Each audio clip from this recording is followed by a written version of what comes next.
여호와는 나의 능력과 찬송이시요 또 나의 구원이 되셨도다. 의인들의 장막에는 기쁜 소리, 구원의 소리가 있으며 여호와의 오른손이 권능을 베푸시며 여호와의 오른손이 높이 들렸으며 여호와의 오른손이 권능을 베푸시는도다. 내가 죽지 않고 살아서 여호와께서 하시는 일을 선포하리로다. 여호와께서 나를 심히 경책하셨어도 죽음에는 넘기지 아니하셨도다. 내게 의 문들을 열지어다. 내가 그리로 들어가서 여호와께 감사하리로다. 이는 여호와의 문이라. 의인들이 그리로 들어가리로다. 주께서 내게 응답하시고 나의 구원이 되셨으니 내가 주께 감사하리이다. 건축자가 버린 돌이 집의 모퉁이의 머릿돌이 되었나니 이는 여호와께서 행하신 것이요 우리 눈에 기이한 일이로다. 기이한 바로다.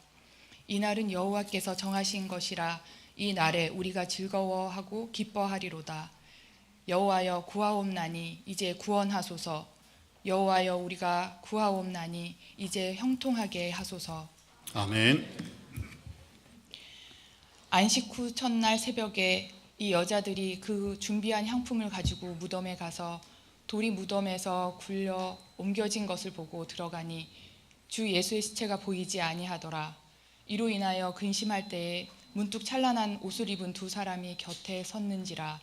여자들이 두려워 얼굴을 땅에 대니 두 사람이 이르되 어찌하여 살아있는 자를 죽은 자 가운데서 찾느냐. 여기 계시지 않고 살아나셨느니라. 갈릴리에 계실 때 너희에게 어떻게 말씀하셨는지를 기억하라. 이르시기를 인자가 죄인의 손에 넘겨져 십자가에 못 박히고 제3일에 다시 살아나야 하리라 하셨느니라 한데 그들이 예수의 말씀을 기억하고 무덤에서 돌아가 이 모든 것을 11 사도와 다른 모든 이에게 알리니 이 여자들은 막달레 마리아요 마리아와 요한나와 야고보의 모친 마리아라. 또 그들이 함께한 다른 여자들도 이것을 사도들에게 알리니라. 사도들은 그들의 말이 허탄한 듯이 들려 믿지 아니하나 베드로는 일어나 무덤에 달려가서 구부려 들여다보니 세마포만 보이는지라. 그 된 일을 놀랍게 여기며 집으로 돌아가니라. 아멘. 아멘. 하나님께서 우리에게 주신 말씀입니다. 네, 오늘은 시편 118편 그리고 누가복음 24장의 말씀을 통해서 부활, 가장 좋은 소식이라는 제목으로 말씀의 은혜를 나누고자 합니다. 오늘 우리 예수님 부활의 소식과 더불어 봄의 정점에 다다른 날을 맞이합니다. 사랑하는 아들 예수께 고통의 십자가를 지게 하시기까지 죄인인 우리들을 향한 하나님의 보호하심과 사랑을 느낄 수 있고 또 그것이 지금도 끝이 없음을 저희들은 깨닫게 됩니다. 지난 겨울 참 많이 추웠습니다. 눈도 많이 내렸고요. 또 산불과 같은 큰 재난도 있었습니다. 더구나 지난 겨울 우리나라는 시국의 어수선한 상황 때문에 많은 사람들이 마음을 상하고 어려운 시기를 지내왔지요. 이러한 와중에 올해는 부활주일도 그 어느 해보다도 가장 늦은 시간에 우리에게 찾아오게 되었습니다. 그러다 보니 겨울이 지나는 것도 그리고 어수선한 세상이 정리되는 것도 그리고 우리를 찾아오시는 생명의 주님을 기다리는 그 시간도 왠지 참으로 길고 멀게만 느껴졌습니다. 돌이켜보면 고난의 시간은 참 길고 기쁨의 시간은 짧게만 느껴지지요. 우리의 삶의 행로가 다 그런 것 같습니다. 기쁨의 시간은 우리에게 조용히 찾아왔다가 어느 순간 호련히 사라지는 것 같아요. 그리고 나서는 곧이어 고난의 시간이 눈보라처럼 폭풍우처럼 무섭게 몰려오는 것처럼 느껴지지요. 예수님이 이 땅에 오셨을 때도 사실은 고난과 은혜의 시간이 교차하고 있었습니다. 그런데 분명한 것은 그 고난의 시간을 잘 견딘 사람만이 영광의 자리, 예수님의 십자가의 고난을 잘 견뎌낸 자만이 주님의 부활의 영광에 참여할 수 있다는 것이지요. 고난은 반드시 그 끝이 있고 분명히 영광의 자리가 있다라고 하는 것, 그것이 우리 하나님의 계획하심과 섭리임을 오늘 다시 한번 깨닫게 됩니다. 여러분, 부활은 우리 믿음의 절정이에요. 교회 역사의 시작이기도 합니다. 우리가 지키는 모든 주일이 사실은 작은 부활절이지요. 예수님이 살아나셨기 때문에 예배하던 날이 토요일 안식일에서 일요일 주일로 바뀌었습니다. 그리고 그 주일이 매 주간의 첫날이 되었지요. 여러분, 우리는 부활절을 지키기 위해 지난 40일을 사순절로 지켰어요. 인내하며 절제하고 거룩하게 경건하게 말씀으로 또 기도로 지내왔습니다. 오늘 우리가 부활절을 맞이하며 기뻐하십시오, 부활입니다, 그렇게 선언함과 동시에 오늘부터는 기쁨의 날이 이어집니다.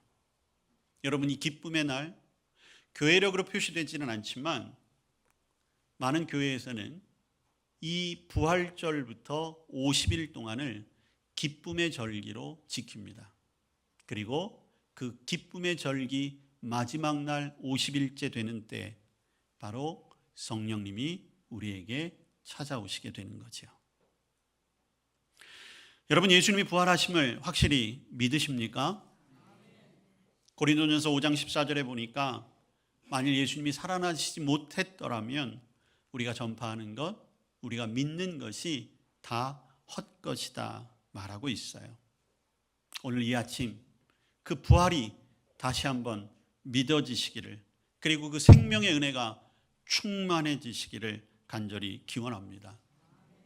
오늘 누가복음에서 우리는 이 땅에 임했던 부활의 첫날의 소식을 알 수가 있어요.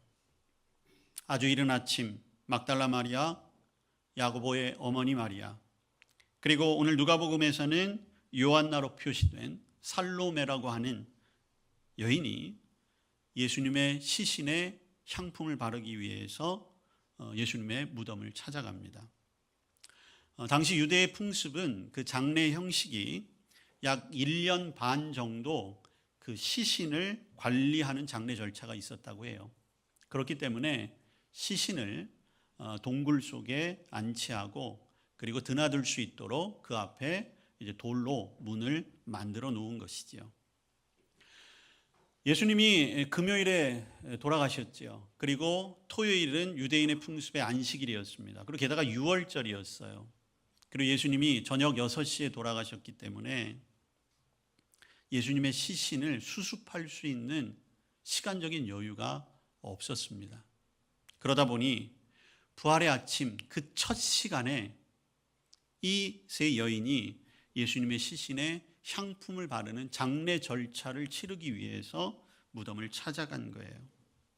그런데 무덤 앞에 도착했을 때 그들은 그 돌문이 옮겨진 것을 보았습니다. 문이 열려진 것에도 당황스러운데 안에 들어가 보니까 주님의 시체가 보이질 않는 거예요. 그 황망함 가운데 과연 어떻게 해야 하지? 라고 하던 그 찰나에 4절 말씀해 보니까 근심할 때 문득 찬란한 옷을 입은 두 사람이 곁에 섰다. 그 모습을 보고 여인들은 두려움에 떨며 땅에 얼굴을 대고 엎드렸습니다. 그들은 바로 천사였고요. 그 천사들은 이렇게 말하죠. 5절 말씀입니다. 어찌하여 살아있는 자를 죽은 데 가운데서 찾느냐? 여기 계시지 않고 살아나셨다. 그러면서 천사들은 그 여인들에게 중요한 말을 전합니다. 여러분 6절 말씀해 보세요. 갈릴리에 계실 때 너희에게 어떻게 말씀하셨는지를 기억하라.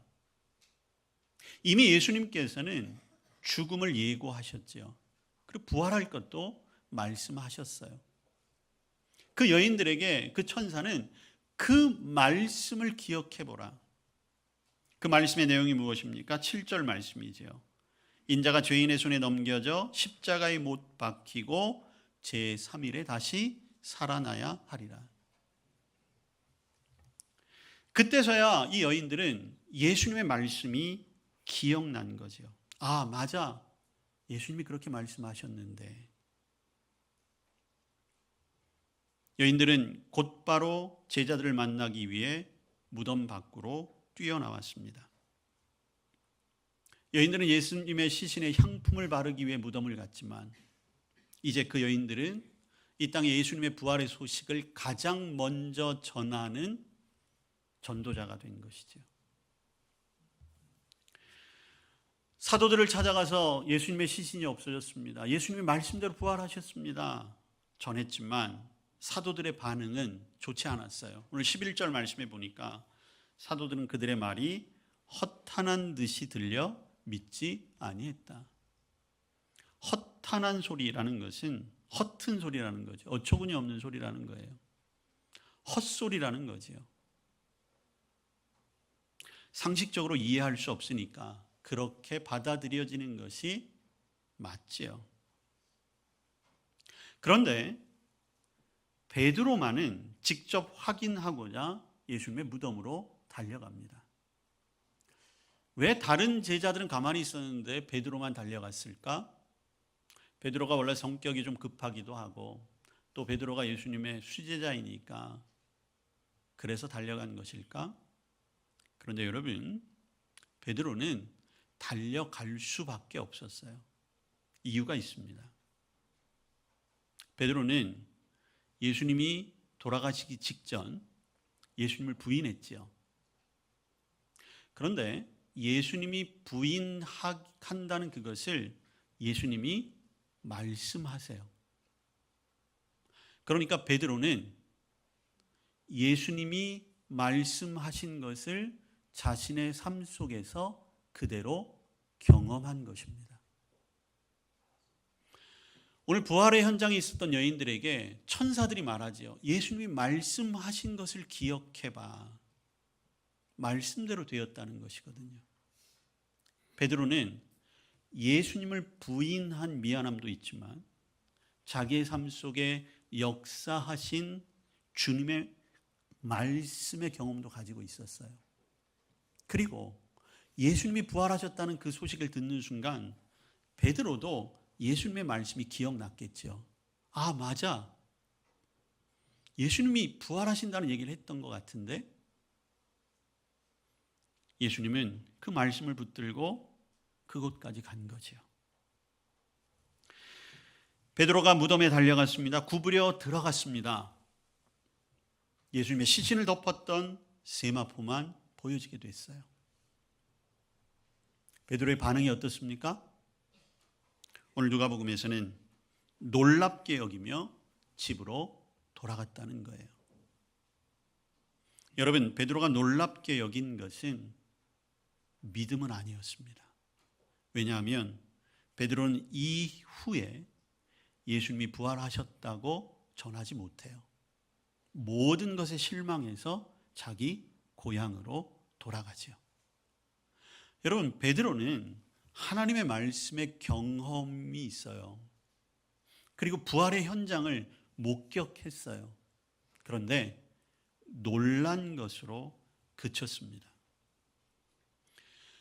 아무리 부활의 현장이 기적이라고 한들 그것이 그저 두렵고 놀라움이라면 삶에는 아무런 변화가 없습니다. 하나님의 능력은 이미 나타났어요. 온 세계에 증언됐어요. 그렇지만 그것을 이해하고 받아들이는 것, 상식과 논리를 뛰어넘는 그 사건 앞에 어떻게 서 있는가?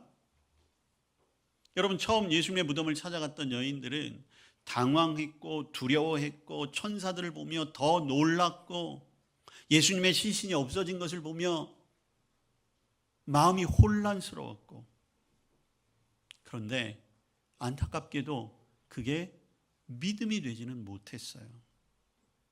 여러분, 이들이 믿음으로 선포한 것은 부활하신 예수님을 만나고 나서야 가능해진 일입니다. 두려웠어요. 놀랬어요. 혼란스러웠어요. 당황스러웠던 그 예수님의 부활이 결국에는 복음을 증언하는 중요한 원동력이 된 것이죠. 허탄한 듯이 들려 믿지 아니한 제자들의 모습, 그것이 혹시 우리의 모습은 아닐까요? 여러분 정말 예수님의 부활이 믿어지십니까? 여러분들도 영원한 날 그 천국에 갈 것을 정말 믿으십니까? 막연하진 않으세요? 혹시 부활, 그거는 그때 가서 한번 보고 지금은 그저 주일날 교회 가서 예배 드리면 왠지 마음이 좀 평안해지는 것 같고, 교회 가니까 밥도 주기도 하고, 교회 가니까 그래도 세상에서 만나는 사람보다는 그래도 좀 착한 척하는 사람들이 있는 것 같으니까 좀 사귐도 갖고, 내가 시간을 내서 공연을 보러 다니고 문화생활을 즐기는 것처럼 주일날 그저 문화적인 소양에 따라 여가 시간 보내는 것처럼, 그리고 뭔가 좀 믿음을 두고 있는 것이 그래도 좀 든든한 마음이 드니까 그래서 예배 자리에 혹은 신앙의 길에 서 있는 것은 아닙니까? 말씀을 봐도 은연중에 예수님이 오병이어로 사람들을 먹이시고 죽은 자를 살리시고 홍해를 가르시고 광야에서 먹이시고 하는 초자연적인 사건들은 그저 넘겨버린 채 예수님이 주셨던 어떤 윤리적인 교훈들, 세상을 향한, 세상을 뒤흔들 만한 어떤 그러한 말들, 그리고 성경에 나오는 많은 이적들 가운데서 그래도 합리적으로, 논리적으로 조금 설명될 수 있는 것들만 내가 받아들이고 있는 것은 아닌지, 신앙생활을 하지만 여전히 내 생각에 갇혀 살고 있는 것은 아닌지, 오늘 우리의 모습을 한번 깊이 돌아보아야 할 것입니다. 여러분, 부활이 없으면 기독교가 없어요. 부활은, 그리고 부활의 믿음은 바로 상식에 머물고 우리의 이성에 머무는 신앙을 뛰어넘는 하나님의 은혜인 줄로 믿습니다. 여러분, 부활이라고 하는 것은요, 교회에서 교리적으로 그저 막연하게 만들어낸 것이 아니에요. 교회라고 하는 곳에 사람들이 모이다 보니까 그렇게 막연하게 생겨진 믿음, 그게 부활이 아니라는 것입니다. 예수님이 부활하셨기 때문에 교회가 생긴 거예요. 예수님이 부활하시지 않았다면 이 땅에 교회는 존재할 수가 없었습니다. 오늘 부활이 믿어지시길 바랍니다. 근데 여러분, 믿는 것이 다가 아니에요. 여러분, 심지어 부활의 그 자리를 본 제자들, 그들마저도 믿음까지 가는 데는 시간이 걸렸어요. 오늘 우리는 그들의 증언을 통해서 부활의 소식을 듣고 부활을 믿는다고 얘기하지만 믿음만 가지고는 또 안 되는 세상이 되었습니다. 러시아의 대문호인 도스토옙스키가 감옥에서 성경을 읽다가 주님을 만났대요. 그리고 그가 나중에 이렇게 고백했다고 합니다. 제 신앙 고백은 단순합니다. 예수 그리스도보다 아름답고 심오하고 사랑이 넘치고 정당하고 용맹스럽고 완전한 분은 없습니다.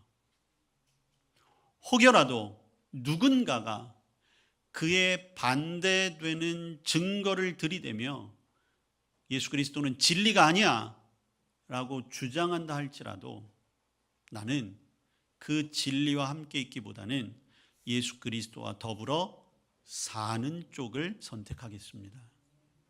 여러분, 도스토옙스키는 믿는 게 아니에요. 산다라고 표현하고 있습니다.